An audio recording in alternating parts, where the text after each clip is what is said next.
Bonjour à toutes et à tous et bienvenue dans le JT du Dev, votre programme, c'est le cas de le dire, où on décortique les actualités dans le monde du développement web.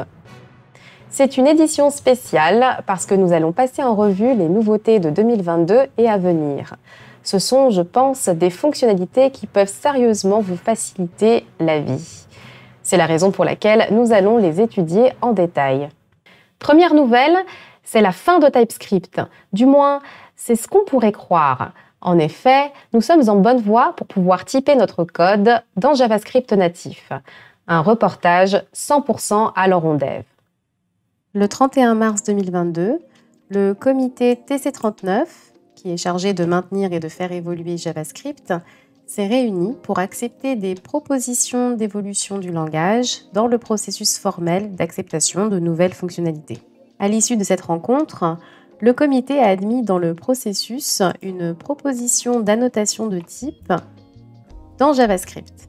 Cette proposition suggère la possibilité d'indiquer des types directement dans JavaScript dans une syntaxe très similaire à celle de TypeScript. Ce n'est pas étonnant puisque le projet est notamment porté par Daniel Rosenwasser, qui est Programme Manager de TypeScript chez Microsoft, sachant que TypeScript a été créé par Microsoft. TypeScript va-t-il donc disparaître? Non, parce qu'avec cette fonctionnalité, on pourra uniquement indiquer des types dans du JavaScript natif, mais on ne pourra pas les vérifier. Pour cela, on aura toujours besoin d'un type checker, comme celui de TypeScript. Quel est donc l'intérêt d'inclure le typage dans JavaScript? Alors, il y en a plusieurs. Le code en TypeScript déjà existant n'aura plus besoin d'être transpilé en du JavaScript pour être lisible sans erreur. En effet, tout code lié au typage, qu'il soit fait dans des fichiers JavaScript ou TypeScript, sera considéré comme des commentaires par le moteur JavaScript. Du coup, on s'épargne une étape de traitement de nos fichiers. De plus, ça rend le typage plus abordable, notamment pour les devs qui pourraient être intimidés par les configurations que requiert l'utilisation de TypeScript. Même sans type-checker, un typage natif est une réelle plus-value quand on sait que typer son code le rend plus compréhensible et donc plus facilement maintenable, comme je vous l'avais démontré dans ma précédente vidéo sur TypeScript. Enfin, il faut savoir que ce typage dans JavaScript natif sera complètement optionnel. Aujourd'hui, le typage natif en est au stade 1 sur 4 du processus de validation des nouvelles fonctionnalités de JavaScript et il a déjà suscité certaines réserves au sein du comité TC39 qui n'est pas forcément à l'aise face à la proximité de la proposition de syntaxe avec TypeScript typiquement. Mais il reste pertinent de suivre ce sujet au vu du confort qu'apporte le typage dans JavaScript et à quel point il est plébiscité par les devs actuellement, comme on peut le voir dans le résultat de l'enquête State of JS de 2020, où on voit en fait l'évolution de la satisfaction des devs vis-à-vis de leur utilisation de TypeScript. Donc elle a fortement augmenté entre 2016 et 2020, puisqu'on est passé de 83% de taux de satisfaction à 93%. Voilà, ce qui montre bien l'intérêt effectivement des devs pour le typage en utilisant JavaScript. Tous les chemins mènent à Rome.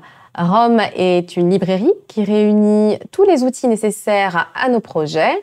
C'est en effet un linter, un code formateur, et ce sera à terme également un bundler, un compiler et un test runner. Rome a ainsi vocation à remplacer ESLint et Prettier dans un premier temps, et dans un second temps, Webpack, Babel et Jest. C'est particulièrement pratique quand on connaît la complexité de la mise en place de ESLint et de Prettier, notamment pour éviter les conflits entre les deux. Le 8 novembre 2022, Rome a sorti sa première version stable depuis sa réécriture en Rust. Voyons ensemble comment assurer le linting et le formatting de son code avec Rome plus efficacement et plus rapidement qu'avec ESLint et Prettier. Alors, pour pouvoir tester Rome, on va créer un nouveau projet en React. On va chercher la commande pour ça, parce que je ne sais jamais. Create React App. Tac, tac, tac. Get started. Voilà, npx create React App. Tac, et on va appeler notre projet testing ROM. Et voilà, donc là, c'est en train de créer l'application React. Notre application React est créée. Maintenant, on va installer ROM. Donc, on va dans la doc. Tac, tac, tac. Donc, ROM Tools. Tac. Documentation. Getting started. Et là, on voit que la commande pour pouvoir installer comme dépendance de développement ROM, c'est celle-ci. On la récupère et on installe ça à la racine de notre nouveau projet. Testing ROM. Ça pour être plus clair. Et donc, on colle notre petite commande pour installer ROM. Alors voilà, ROM est installé. On va regarder dans la doc comment mettre en place la librairie. Si on va un peu plus loin dans la doc, on voit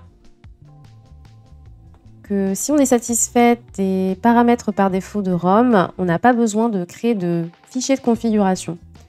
Donc ça, c'est super pratique. Ça voudrait dire qu'on pourrait utiliser ROM, notre librairie qu'on vient d'installer, d'entrée de jeu, sans rien faire de plus. On va quand même regarder, on va quand même voir à quoi ressemblent ces paramètres par défaut de ROM. Donc tout d'abord, les paramètres du linter. Donc on voit qu'il est activé. Et on voit aussi que les règles qui sont appliquées sont celles qui sont recommandées. Donc pour voir d'un peu plus près à quoi ressemblent ces règles, ici, on a un onglet qui est dédié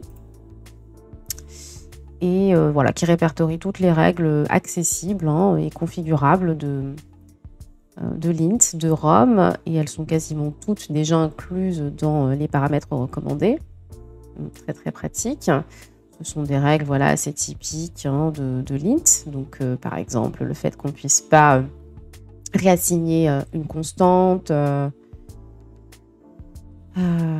Qu'est-ce qu'on a d'autre? Voilà, le fait de ne pas, celle-ci elle n'est pas recommandée, mais le fait de ne pas pouvoir utiliser de variables, enfin le fait de ne pas pouvoir laisser dans le code de variables non utilisées. Voilà, des choses vraiment très, très typiques. Et donc ce qu'on a aussi d'accessible dans ROM, comme on l'a vu plus tôt, c'est la présence d'un code formateur qui lui est aussi configuré par défaut. Et donc les règles sont celles-ci. Donc il est aussi activé par défaut. Et puis pareil, on a des règles très typiques d'un formateur, des règles d'indentation. On peut aussi configurer le nombre maximal de caractères par ligne. Voilà. Du coup, si on n'a pas besoin de fichiers de config, ça veut dire qu'on peut d'ores et déjà détecter des erreurs de lint et de formatting. Alors, on va déjà s'assurer d'avoir des erreurs. On va repartir dans l'onglet qui répertorie les règles de lint qui sont disponibles.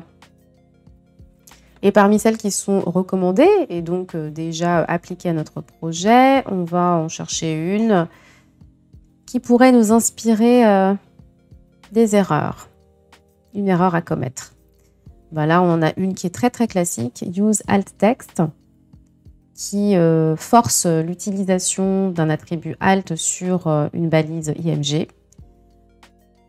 Voilà, donc on va faire en sorte d'enlever un attribut alt sur une balise IMG dans notre code pour pouvoir tester en fait le linter de ROM et voir s'il détecte bien cette erreur. Du coup, on va ouvrir notre projet dans VS Code.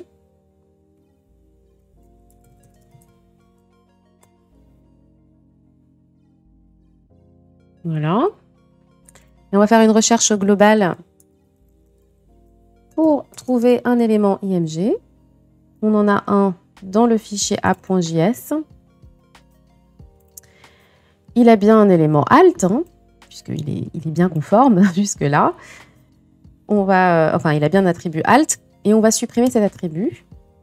On enregistre notre fichier. Ensuite, on va aller dans la documentation. Donc ici.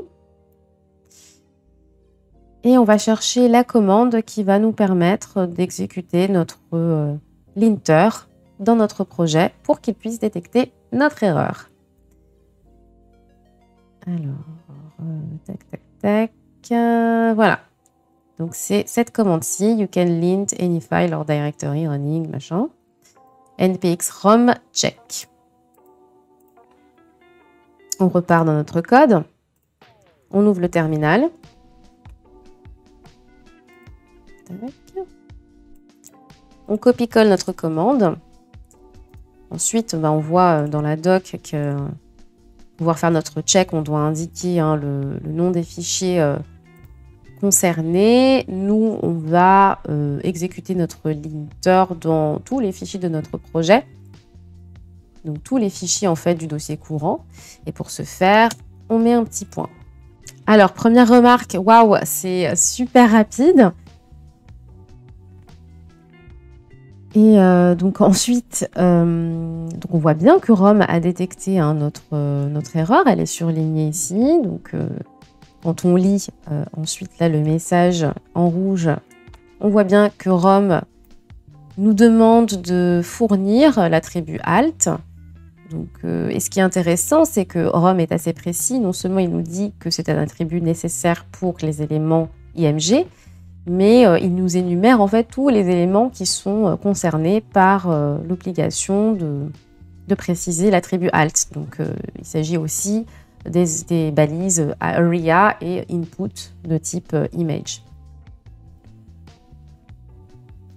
Et en plus de ça, le deuxième bon point, c'est que Rom nous donne des informations sur le contexte de l'erreur, sur le pourquoi de l'erreur. On peut le voir ici.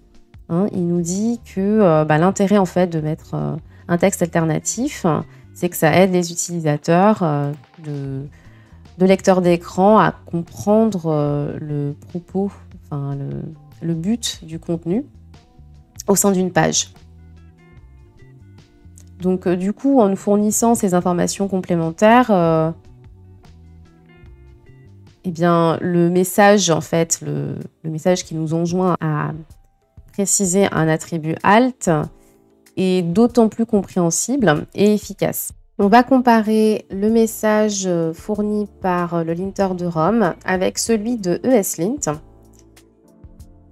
Alors, hop, on va regarder comment on installe ESLint. Tac, tac, tac.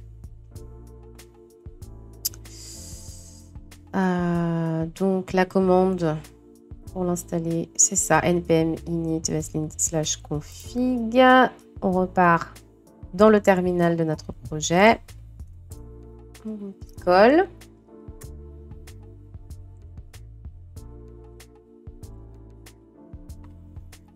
Alors déjà, on a toute une configuration à mettre en place dès l'installation. Donc le framework qu'on utilise c'est React. On va pas utiliser TypeScript ici. Hérésie, mon Dieu, oh là là. Où est-ce que notre code est exécuté dans le navigateur? Use a popular guide style. Style guide. Hop, Airbnb. Et là, déjà, on voit, parmi toutes ces questions de configuration que ESLint nous pose, qu'on va avoir un fichier de config, chose que justement dont on était épargné avec Rom. Donc le format de notre fichier config, ça va être en JSON. On va installer toutes les autres librairies annexes, yes, avec npm.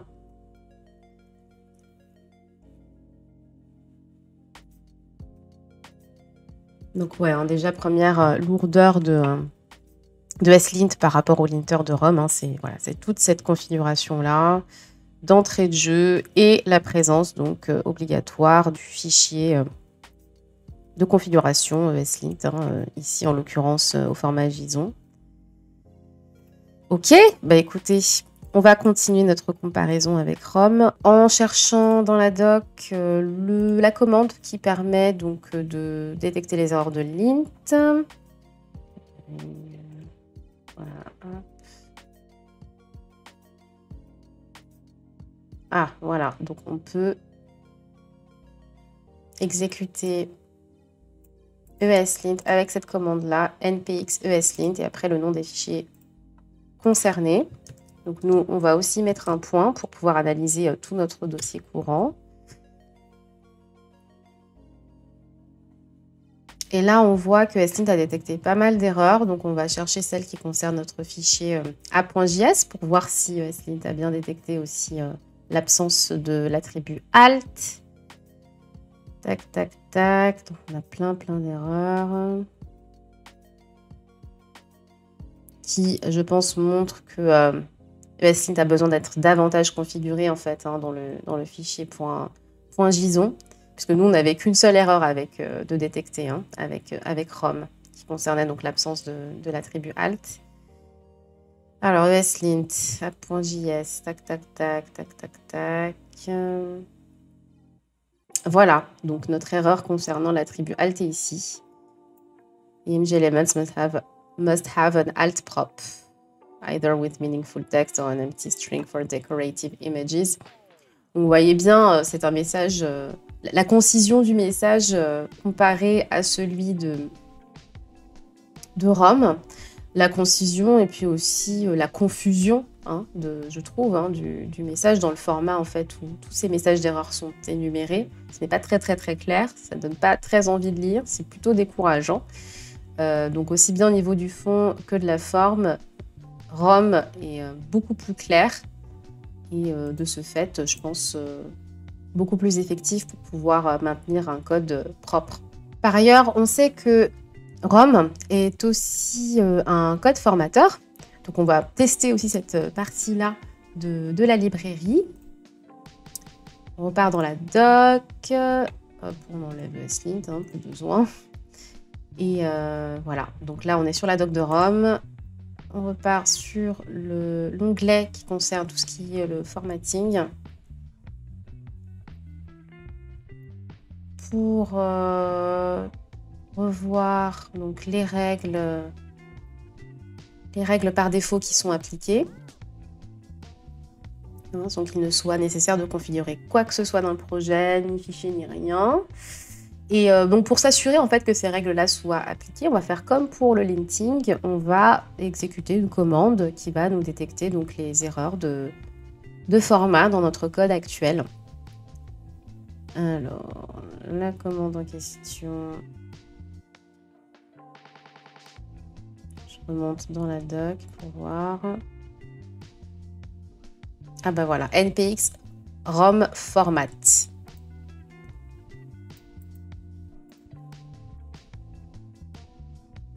Ouais, on va faire ça.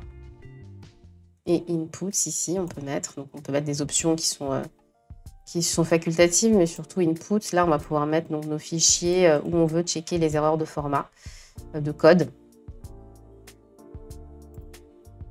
Avec Rome, donc on ouvre notre terminal. Voilà. Pareil, on met un petit point après notre commande pour pouvoir analyser tous les fichiers de notre projet. Ouf, on a pas mal d'erreurs qui sont détectées très rapidement aussi, en 5 millisecondes. Et si on se concentre plus particulièrement sur notre fichier app.js, qui est là, qu'est-ce qu'on a ?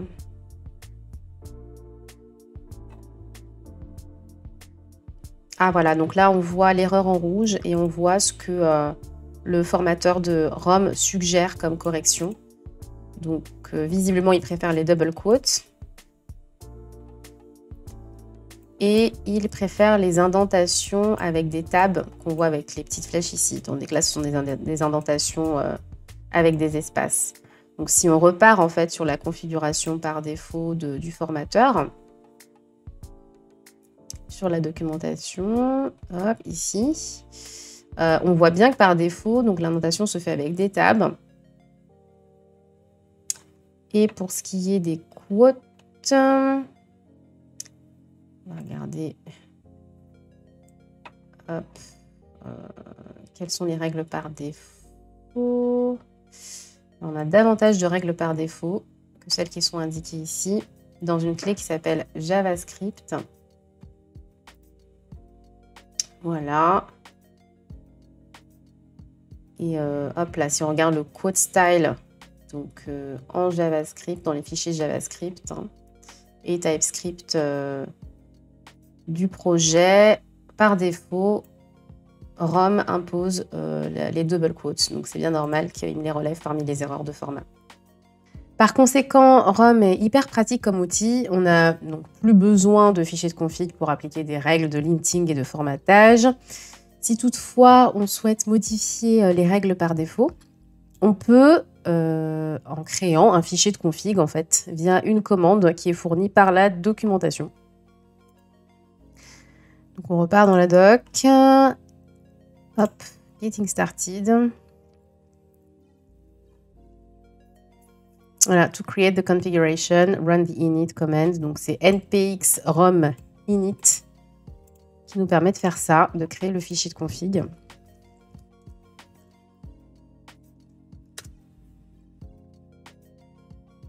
Voilà, donc ça se fait vraiment très vite. Files created, rom.json. Et voilà, on a bien notre fichier de config qui est là. Donc on peut, en suivant la documentation, rajouter des règles par exemple, ou bien les configurer autrement, leur attribuer une autre valeur. Donc de l'int. Je peux aussi ajouter mes règles de formatage dans ce fichier de config tel qu'on les a vus un peu plus tôt.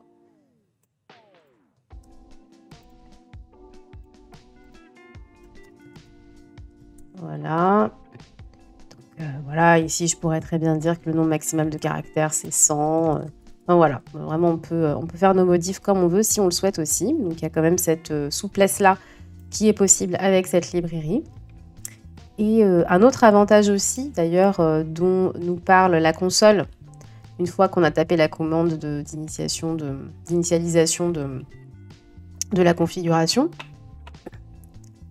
c'est la possibilité d'installer en fait une extension ROM au sein de VS Code. Alors l'avantage en fait de l'extension, un peu comme pour ESLint, c'est qu'elle va nous permettre d'afficher les erreurs de lint. Donc par exemple ici l'absence de halt au survol de l'élément IMG, et on verra aussi les erreurs parce qu'elles seront surlignées en fait quoi, comme les erreurs dans Word typiquement. Alors du coup on va aller chercher l'extension qui s'appelle ROM. Voilà, elle est là, je l'installe.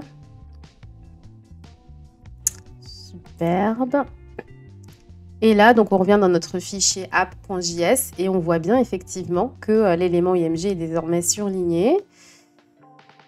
Si je survole l'élément en question, je vois bien le message d'erreur qu'on avait eu tout à l'heure dans la console, qui nous indique donc la nécessité de fournir un attribut alt sur l'élément IMG. Donc là, c'est la version courte du message, mais effectivement, si on veut davantage d'informations, on peut regarder, on peut taper la commande npm rom check pour cela.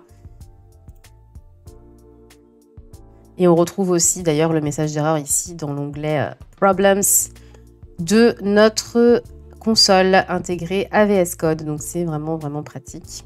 Autre avantage de l'extension ROM, c'est la possibilité de formater les fichiers à leur enregistrement. Alors pour cela, on va tout d'abord vérifier si cette option-là, donc de formatage à l'enregistrement, est bien activée au sein de VS Code. Je vais faire CTRL, virgule au clavier. Et donc, j'ouvre l'onglet des settings de VS Code. Je vais taper Format Save. Et là, j'ai un paramètre qui s'appelle Format on Save qui n'est pas activé. Donc, on va cocher la case pour ce faire, pour l'activer. Voilà. Et ensuite, on va activer la possibilité de formater nos fichiers avec l'extension ROM précisément. Donc là, je reviens sur mon fichier app.js. Je clique n'importe où dans le fichier. Je fais un clic droit. Et je vais cliquer ici dans Format Document With. Je vais déterminer quel est le formateur par défaut de VS Code pour pouvoir choisir ROM. Donc je clique sur Configure Default Formateur. Je choisis ROM. Voilà. Et là, ce que je vais faire, c'est que je vais redémarrer VS Code pour être sûr que mes modifications soient bien prises en compte. Donc, hop. Je rouvre VS Code avec notre projet dedans.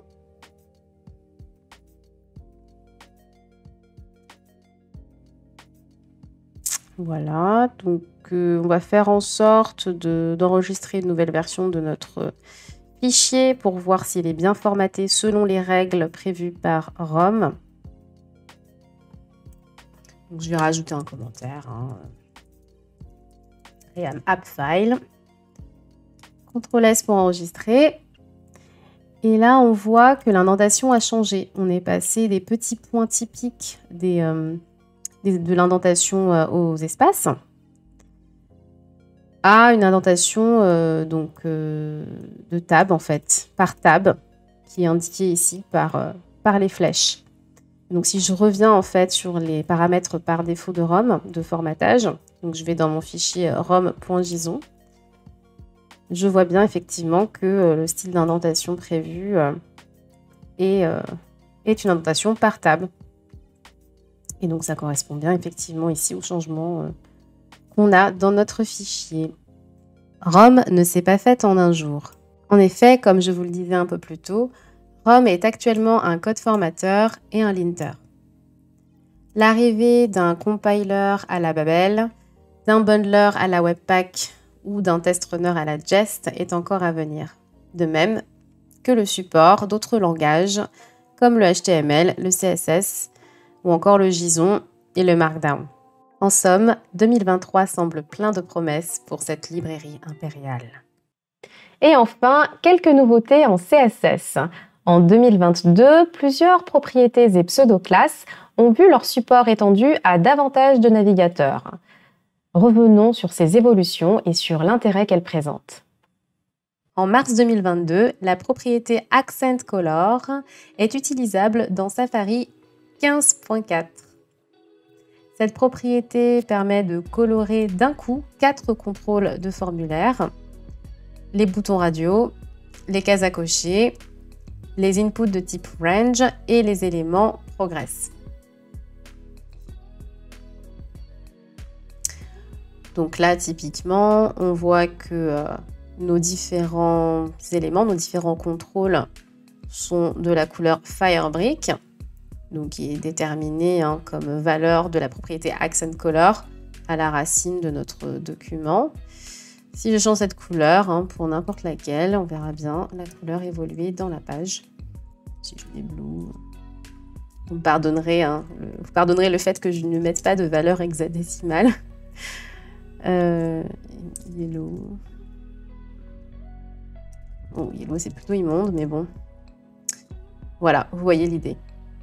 Donc c'est super pratique d'avoir un seul point finalement.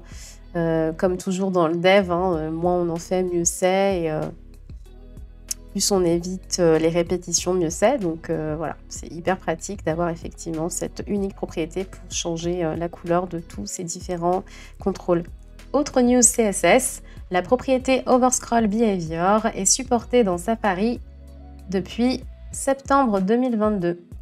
Pour vous expliquer en quoi elle est intéressante, le mieux est de vous faire directement une démonstration. Donc Donc là, on a un code qui est parfait pour ça. On va aller le voir directement dans CodePen.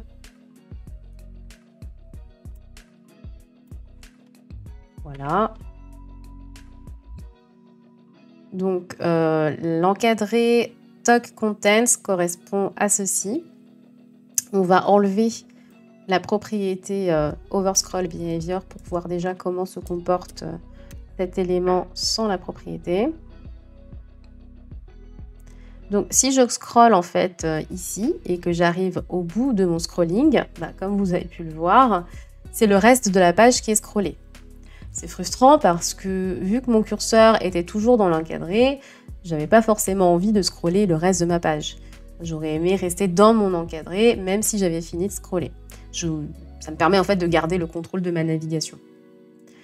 Du coup, si j'applique donc à cet élément-là la propriété Overscroll Behavior et que je lui attribue la valeur Contain, on va reprendre notre scrolling avec cette propriété et cette valeur. Bien là, vous voyez, je suis en train de scroller et je reste bien dans mon encadré tant que mon curseur y est, même si, donc voilà, j'ai fini effectivement mon scrolling. Et si je veux scroller dans ma page, il suffit que je déplace mon curseur en dehors de l'encadré. Et voilà, je peux bien scroller au sein de ma page. Et enfin, dernière nouveauté CSS de cette édition du JT du Dev, et pas des moindres. 2022 a été l'année où la pseudo-classe Has a commencé à être supportée dans presque tous les navigateurs. Le Has Selector, comme on l'appelle, permet notamment d'appliquer des styles aux parents d'un élément donné. On va voir comment Has s'utilise dans cette petite application. Donc là, ce qu'on va faire, c'est que on va faire en sorte que si cette div contient un H1, son background, sa background color doit être verte. Voilà. Donc on va déterminer ça dans notre feuille de style qui est là. Et donc div has h1. Et là on va faire background color green. Tac. Donc mon style effectivement s'applique bien parce que comme on le voit ici, notre div contient bien, a bien pour enfant un élément H1. L'arrivée de Has est une véritable révolution. Cette feature est plébiscitée depuis 1998, donc depuis 25 ans. Et c'est la deuxième à être demandée par les devs, selon le résultat de cette enquête The State of CSS qui date de 2021. Pourquoi a-t-il fallu attendre autant de temps pour que Has commence à être vraiment disponible ? C'est pour des raisons de performance qui sont liées à la manière dont le CSS était évalué par les navigateurs. Auparavant, pour pouvoir appliquer des styles aux parents d'un élément enfant donné, chaque enfant du parent en question, donc là par exemple tout CP ainsi que le span, aurait eu à être évalué un par un jusqu'à tomber sur l'enfant qui autorise l'application du style avec Has. Donc là, effectivement, la règle de style qu'on voit ici dit que l'élément parent qui est div module doit avoir une couleur verte si jamais donc, cette div a pour enfant un span, au moins un span.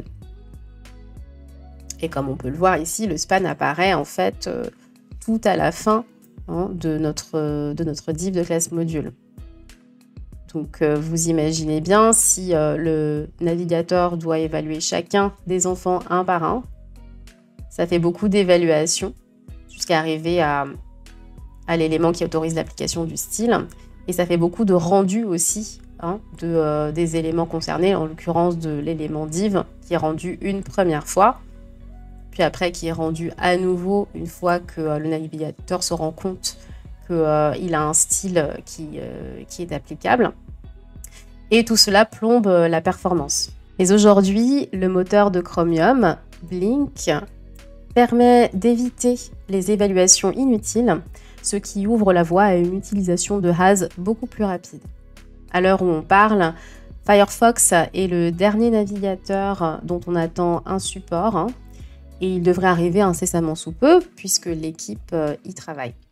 Nous arrivons à la fin de ce journal. Je vous remercie de l'avoir suivi. Pour de prochaines éditions, abonnez-vous à la chaîne et likez, commentez et partagez cette vidéo. Je vous souhaite une excellente journée et vous dis à bientôt!